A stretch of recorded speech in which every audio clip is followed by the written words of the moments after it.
a stranger here to the delegation. And so thank you so much for being here this morning.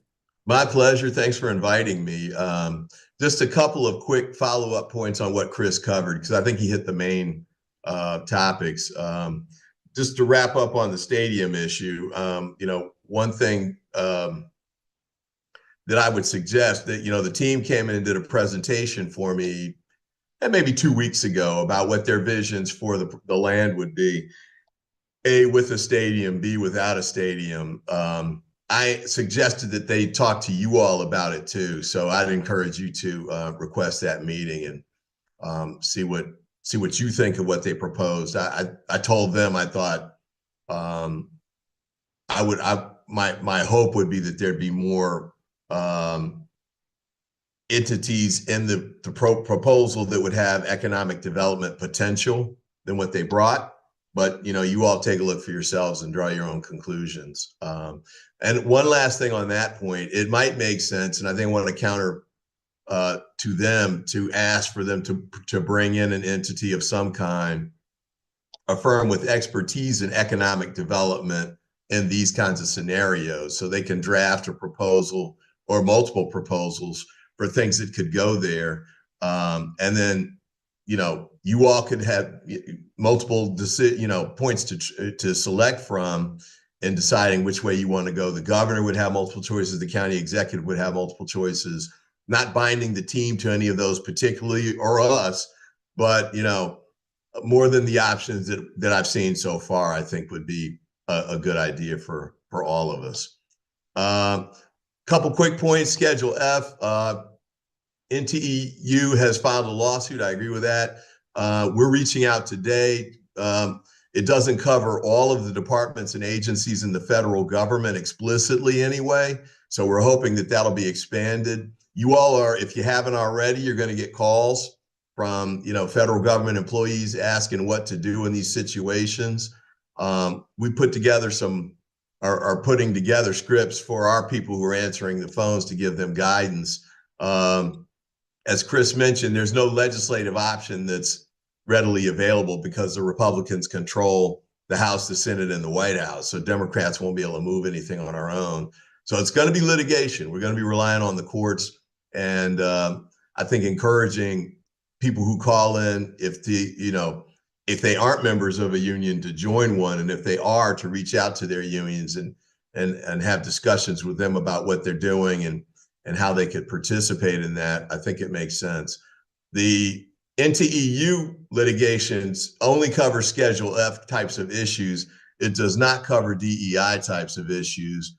We're trying to raise that as well to see if whether it's the unions or there's a consortium now that's come together that's filing some of these lawsuits. It includes unions, but also other entities and advocacy groups here in Washington.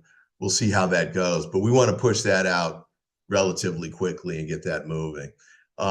Chris talked about FBI. I did want to talk about Bureau of Engraving, which is the one people, it's, the FBI drew so much attention. This one got overlooked a lot. That was supposed to begin this spring. They have put out an RFP. They only got one bidder. And it looks like they're going to now resolicit the whole and sort of start it over again. That coincides with, roughly with the Trump administration coming in. I'm not saying that's the cause of it, but, we'll have to see what this means in the new environment. But again, it's a $1.5 billion project that would be up in the Greenbelt, kind of Vansville area, between Greenbelt and Beltsville. And it's certainly one that we'd like to have move forward, because that's a lot of good construction jobs if we can get that going. I'll keep you posted. And the objection I did have about it, as you may recall, was it only had a 6% participation goal for small businesses. That includes minority small business, women-owned, veteran-owned, just generally owned small businesses. And I think 6% is way too low for a project of that magnitude. So we'll try and push that up when it comes back around. It might not have minority business participation goals in it. We'll have to see. And they might strip out, the union PLA aspects of it too. Biden was requiring some of those. I'm sure Trump's going to, you know, eliminate that. But we still want to see if we can get the project moving forward one way or the other. Any questions on that at all? Um, I do have a question, Congressman, because that does abut the back of my district. So if they're starting the RFP project process over again, do we have any sense, one, about the new timeline? Two, with the new RFP, I know one of the concerns that I know our district was receiving from constituents was just concerns about the environmental impacts with regards to the construction back there on the Beltsville agricultural research area. So would that modify any or require them to re-examine the environmental impacts as well with regards to the construction? Well, the new timeline is looking like about 9 to 12 months, which seems long to me, but that's my, that's what they suggested. I'd love to see it move faster than that. Frankly, I don't want this to get on the Trump radar screen because he might kill it or move it somewhere else. This isn't something that needs to be in the DC metropolitan area. So I'd love to have it go forward as quickly as possible. As far as the environmental piece, I don't know that the Trump administration would toughen the environmental aspects of this and fight. In fact, they might relax them. We've seen some of that stuff that they've done already with some of the executive orders, and that's without him even staffing those agencies and departments at this point. So my hunch would be it's not going to get better. I do think that there were efforts made by the Biden administration to try and address a lot of those. We have some interaction with the community and the group that was managing the project, the government official who was managing it.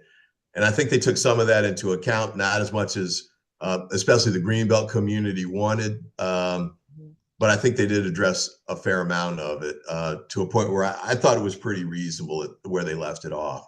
Whether it stays that way under Trump is, I'm not super optimistic about it getting better. I'll say it that way.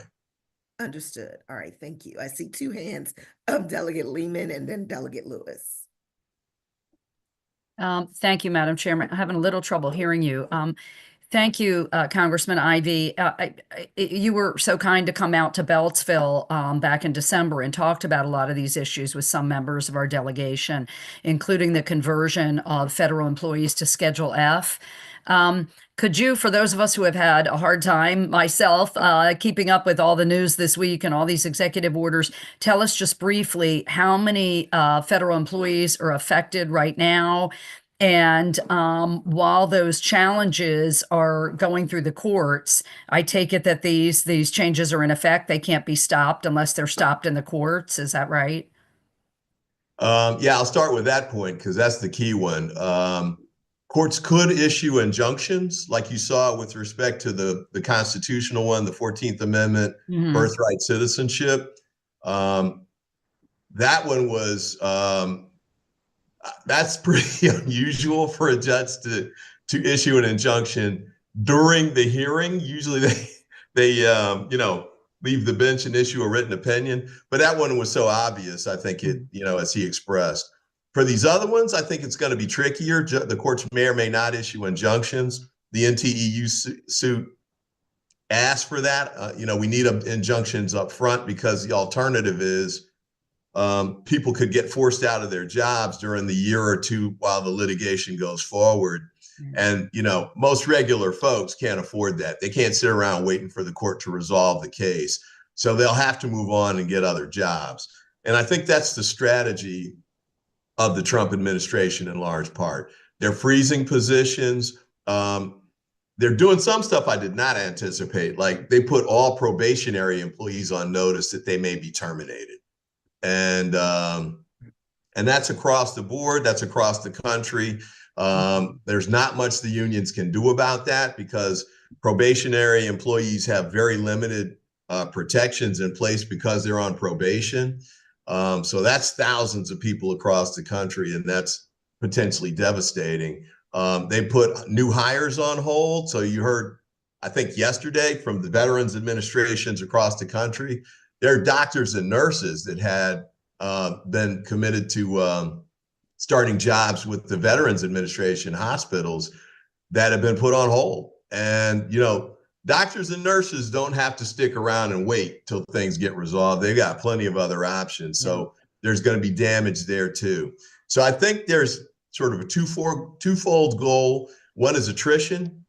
They want to scare people into leaving. They want to pressure people to leave. They'll freeze those positions until the litigation moves forward. And then they'll try and backfill with loyalists, because you may have seen there's essentially an oath of allegiance. They don't name Trump explicitly in the oath, but that's kind of what it looks like. It looks like something off Game of Thrones, swear, bend the knee kind of thing. It really is kind of startling for an American scenario. So there's the attrition part. And then if he can get Schedule F implemented, and there's a timeline for that, which gives us a little bit of time, but not much, he may be able to just kind of fire people across the board. And then the last group is the DEI crowd. And I'm worried about them because nobody's filed a lawsuit on behalf of them yet.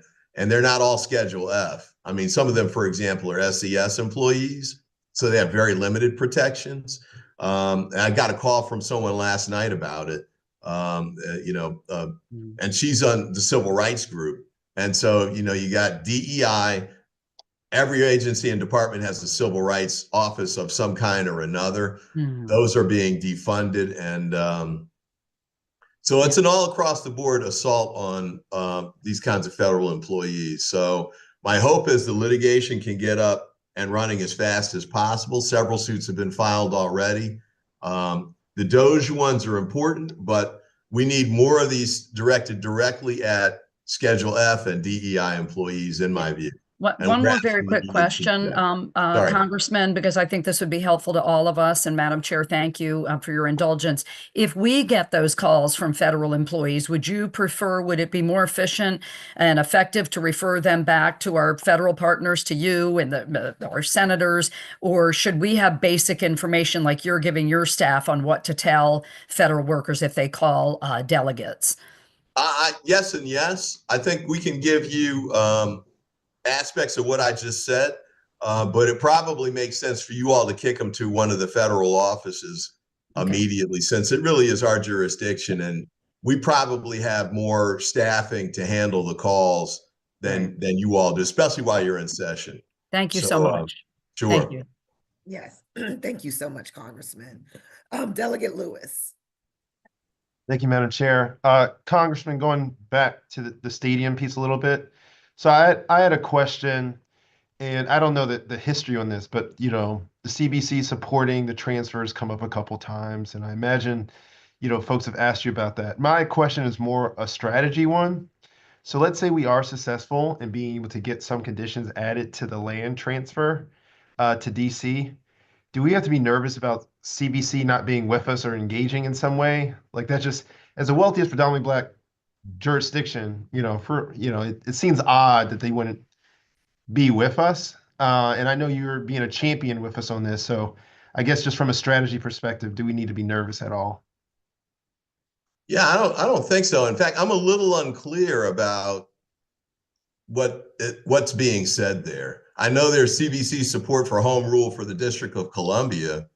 And Aaron, if you're on the call, let me know what you think. But I don't recall the CBC weighing in and saying the stadium should move to DC. I'm not aware of that. Now, and I could be, I'll stand corrected if that's incorrect. And then the other part too is there were conversations that were had with Hakeem when the bill was coming out of the House. That was before Elon Musk called for the language to be stripped out of the bill, and the CR passed over. And I spoke directly to Hakeem and his folks after that. And he said, they said, if it's not in the bill, we're not going to ask to have it put back in. So that's kind of where that was left. But, look, going forward, which I think is what we kind of have to do now, I think it's important for us to get a sense of what the plans are that the Harris team has in mind, what the governor has in mind. I know there's an A and a B. But I think for you all, as far as, getting additional funds to do something with the land, and for the federal aspect of it too, we need to have some sense of what is supposed to go there. That makes it easier to ask for funds if you know what you're asking the funds to go to.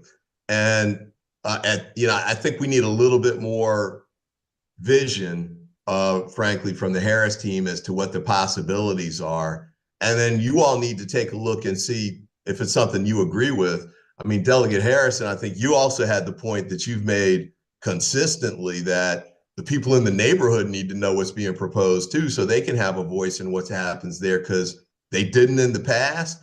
And I think there's a sense that they felt burned by what's happened previously, and we certainly don't want to have that happen again. So my suggestion, and I'm trying to do this at the federal level too, is to get a sense of what are the possibilities of what we could do there that are consistent with where we want it to go. Because as we pointed out earlier, you're talking about like 300 plus acres of land. I mean, this is the center of the county. It could be a really dramatic economic boost if we do it right. On the other hand, if we don't, it really could end up looking like RFK parking lot looks like now, for decades to come. So we need to get it right. This is our maybe once in a generation chance to do that. And I think making sure that the Harris team has given us some guidance as to what we think ought to be there, or what they think, I think makes sense. And it might make sense for the governor and or the county executive to do something similar too. I mean, have park and planning, maybe they hire an external expert to come in and say, here's some possibilities of what you could do. I know money's tight, but this might be worth the investment, given this potentially has a multi-billion-dollar impact economically on the county for years to come. Thank you. I know you're being a partner with us on this. I really appreciate it. Thanks for all of your work. I think you guys are making a huge difference in this going forward, and I know you will too, especially from the standpoint of trying to get some equalization with what's going on with Baltimore and some of the funding going to their projects. Thanks for doing that. I appreciate it. No, Thank you, Commissioner. thank you. Are there any other questions for Congressman Ivey? I'm gonna scroll through. If anyone else has a question, please raise your virtual hand. Nope. Okay. Well, thank you all so much for having me on, but especially thanks for what you do. I know it's a tough budget year down there, and you're doing a lot of heavy lifting.